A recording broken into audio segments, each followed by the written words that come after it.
दुनिया में हर बीमारी के लिए हजारों डॉक्टर थे, लेकिन दलित, शोषित, पीड़ित, वंचितों के लिए केवल एक ही डॉक्टर थे और वो हैं बाबा साहेब भीमराव अंबेडकर। जी हां दोस्तों, आज है 6 दिसंबर और 6 दिसंबर 1956 को बाबा साहेब ने दिल्ली में, देश की राजधानी दिल्ली में अपनी आखिरी सांस ली थी और आज के दिन को बोलते हैं महापरिनिर्वाण दिवस।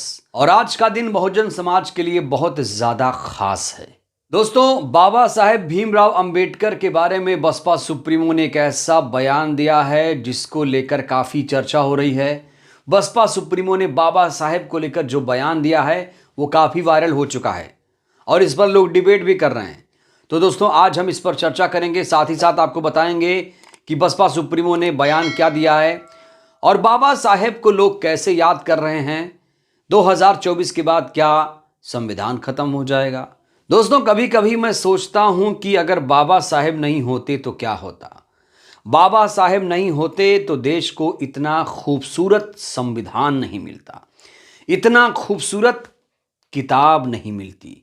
वो किताब जो हमारे देश के लिए आईन है, आईना है, जो देश को बताती है कि कैसे किसी शासक को चलना है, कैसे लोकतंत्र संविधान को जिंदा रखना है। सोच के देखिएगा जरा कि अगर ये किताब नहीं होती, बाबा साहेब नहीं होते, बाबा साहेब ने अगर इतना अच्छा दस्तावेज नहीं दिया होता लोगों को, तो सोचिए दोस्तों क्या होता, देश की सूरत शक्ल कैसी होती। क्या कभी आपने सोचा है? डरावना मंजर लगता है दोस्तों। इस किताब को अगर भारत से हटा दिया जाए, जैसा कि कुछ लोग मनसूबा पाल रहे हैं, कुछ लोग दबी जुबान में ये बात कर रहे हैं कि संविधान हट जाएगा, तो मैं उनको कह दूं, किसी की औकात नहीं है कि वो संविधान को बदल सके। मैं उन्हें चैलेंज करता हूं दोस्तों, संविधान के बिना भारत एक मृत देश हो जाएगा। संविधान के बिना अगर आप कल्पना करेंगे तो ऐसे समझिए कि भारत की आत्मा को निकाल दिया गया है। तो संविधान की यह महत्ता है हमारे देश में, इसीलिए बाबा साहेब को इस देश में पूजा जाता है, क्योंकि उन्होंने इतना खूबसूरत संविधान देश को सौंपा है। तो दोस्तों, आखिर बसपा सुप्रीमो ने बाबा साहेब को लेकर आज के दिन क्या कहा, यह बताने से पहले मैं आपको कुछ तस्वीरें दिखाना चाहता हूं। बसपा सुप्रीमो ने किस तरीके से बाबा साहेब को श्रद्धा सुमन अर्पित किया है, पहले आप इन तस्वीरों को दोस्तों जरा गौर से देख लीजिए। तो ये जो तस्वीरें आप देख रहे हैं, ये तस्वीरें लखनऊ की हैं, जहां पर मायावती जी ने संविधान निर्माता बाबा साहेब भीमराव अंबेडकर जी को श्रद्धा सुमन अर्पित किया। आप यहां पर 3 मूर्ति भी देख सकते हैं, बाबा साहेब की, मानवर कांशी राम जी की और बहन कुमारी मायावती जी की। जो बहुजन मूवमेंट चल रहा है उसे बहन जी चला रही हैं। तो दोस्तों, आज की ये ताज़ा तस्वीरें आप देख रहे हैं, जहां पर बीएसपी सुप्रीमो पहुंची हुई थी और तमाम मीडिया के कर्मी पहुंचे हुए थे। आप देख सकते हैं किस तरीके से बहन जी ने श्रद्धा सुमन अर्पित किया है संविधान निर्माता बाबा साहेब भीमराव अंबेडकर जी को। और सिर्फ बहन जी ने नहीं, पूरी दुनिया में लोगों ने बाबा साहेब को कुछ इसी तरीके से याद किया है। बाबा साहेब सिर्फ भारत में नहीं पूजे जा रहे हैं, बल्कि पूरी दुनिया में उन्हें सैल्यूट सलाम किया जाता है। तो दोस्तों, चलिए बात करते हैं कि आखिर बहन जी ने इस पवित्र मौके पर क्या कहा है। क्या कहा है संविधान को लेकर, क्या कहा है लोकतंत्र को लेकर, क्या कहा है संविधान निर्माता बाबा साहेब भीमराव अंबेडकर को लेकर।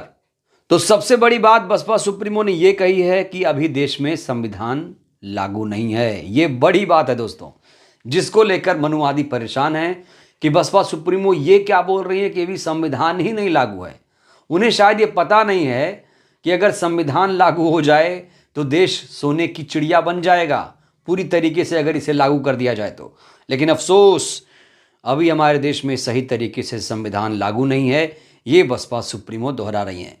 चलिए सिलसिलेवार तरीके से जो उनका बयान है मैं आपको दोस्तों सुना देता हूं।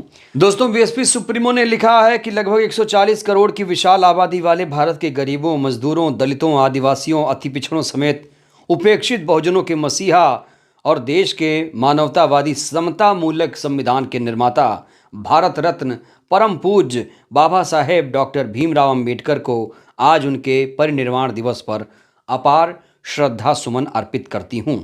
बसपा सुप्रीमो ने आगे लिखा है कि किंतु देश के 81 करोड़ से अधिक गरीब लोगों को पेट पालने के लिए सरकारी अन्न के मोहताज का जीवन बना देने जैसी दुर्दशा न ये आज़ादी का सपना था और न ही उनके लिए कल्याणकारी संविधान बनाते समय बाबा साहेब डॉक्टर भीमराव अंबेडकर ने सोचा था।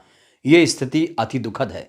बसपा सुप्रीमो कह रही हैं कि बाबा साहेब ने भी नहीं सोचा था कि इस तरह की स्थिति हमारे देश में पैदा होगी कि आज़ादी के इतने वर्षों बाद भी 80 करोड़ लोगों को गरीब रखा जाएगा। ये अति दुखद मामला है। सोचिए दोस्तों, क्या संविधान लागू होता सही तरीके से तो 80 करोड़ लोग गरीबी रेखा से नीचे होते, उन्हें 5 किलो अनाज पर निर्भर रहना पड़ता। ये बयान काफ़ी चुभने वाला है। इसी बयान को लेकर मनुवादी बौखलाए हुए हैं दोस्तों।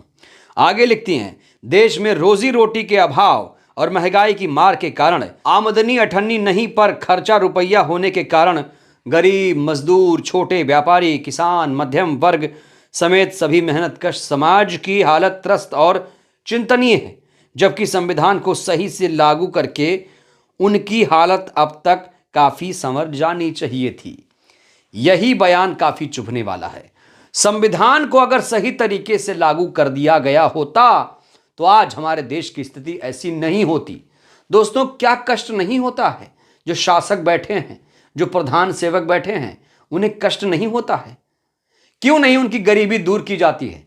जब देश में गरीबी सबसे बड़ी जाति बता रहे हैं प्रधान सेवक, तो वो जो गरीब बैठा है 80 करोड़, उन्हें कब तक मोहताज रखा जाएगा? ये बहुत बड़ा सवाल है। दोस्तों, बाबा साहेब की आइडियोलॉजी को हर कोई फॉलो करने की कोशिश करता है, कथनी करनी में लेकिन अंतर है। प्रधान सेवक भी कहते हैं, सत्ताधारी पार्टी के लोग कहते हैं कि हम भी बाबा साहेब को मानते हैं। अगर आप बाबा साहेब को मानते तो नई संसद बनाते समय उनकी मूर्ति लगाते कि नहीं लगाते? उसी दिन दोस्तों, जिस दिन नई संसद का उद्घाटन हुआ, संविधान की जब प्रतियां ले जाई जा रही थीं, तो उसमें से समाजवाद पंथ निरपेक्ष शब्द ही गायब था। सोचिए, तो जब आप संविधान के मूल भावना से ही खिलवाड़ करेंगे तो ये देश कैसे मजबूत होगा? तो दोस्तों, इस सरकार पर, जो ये सरकार बैठी है सत्ता में, इस सरकार पर लगातार ये आरोप लग रहा है कि ये सरकार संवैधानिक संस्थाओं को कमजोर कर रही है, संविधान को कमजोर कर रही है, लोकतंत्र को लगातार कमजोर कर रही है। दोस्तों, ये आपको याद होगा, अमेरिका में बाबा साहेब की मूर्ति लग चुकी है। अब 72-75 साल के बाद सुप्रीम कोर्ट में बाबा साहेब की भव्य प्रतिमा लगाई गई, लेकिन अभी तक संसद भवन के परिसर में बाबा साहेब की मूर्ति का अनावरण नहीं हो पाया है। और जहां तक मूर्ति की बात है, तो राजस्थान हाई कोर्ट के परिसर में मनु की मूर्ति जरूर लगाई गई है। सोचिए दोस्तों, जहां पर न्याय हो रहा है संविधान से, वहां पर मनु स्मृति या मनु का क्या मतलब है? जब देश में संविधान लागू है, मैंने कहा ना, संविधान नहीं है देश में, तो कल्पना करके देखिए कैसा लगेगा। जब संविधान लागू है तो मनु की मूर्ति जो लगी है राजस्थान हाईकोर्ट में, उसका क्या औचित्य है? ये बहुत बड़ा सवाल है। दोस्तों, 2024 में चुनाव भी होने वाला है, और ये चुनाव करो या मरो का चुनाव है। लगातार मैं आपको बोल रहा हूं, लगातार मैं आपको आगाह भी कर रहा हूं। लोग बैठे हैं संविधान से छेड़छाड़ करने के लिए। संविधान को बदलने की बात हो रही है, हिंदू राष्ट्र को लाने की बात की जा रही है। ये सब बातें चल रही हैं, और इसीलिए 2024 का चुनाव बेहद ही महत्वपूर्ण हो जाता है। अगर ये 2024 में सरकार आई तो सब कुछ बदल जाएगा। आप कुछ नहीं कर पाएंगे। अगर आप कुछ कर सकते हैं तो अपनों की सरकार लाकर, अपने लोगों की सरकार बनाकर संविधान की रक्षा कर सकते हैं। दोस्तों, मैं बार बार कहता हूं कि SC ST OBC माइनॉरिटीज अभी संगठित नहीं हो पाया है। बाबा साहब का एक कथन ये भी तो है, शिक्षित बनो, संघर्ष करो, संगठित रहो। क्या बहुजन समाज शिक्षित हुआ? क्या वो संघर्ष कर रहा है? क्या वो संगठित हुआ? ये बहुत बड़ा सवाल है। तो दोस्तों, जरूरी है कि SC ST OBC माइनॉरिटीज 2024 के लिए संगठित हो, अगर वाकई में वो संविधान को बचाना चाहता है तो। फिलहाल के लिए इस वीडियो में इतना ही। वीडियो कैसी लगी वीडियो अगर अच्छी लगी हो तो दोस्तों लाइक कर दीजिएगा, ज़रूर लाइक कर दीजिएगा, एक लाइक ज़रूरी है। और चैनल को सब्सक्राइब कर लीजिएगा नए हैं तो। वीडियो को शेयर ज़रूर करिए अपने परिवार दोस्तों में। वीडियो को जन जन तक पहुंचाइए जिससे देश की जनता जागरूक हो। जय भारत, जय संविधान। शुक्रिया।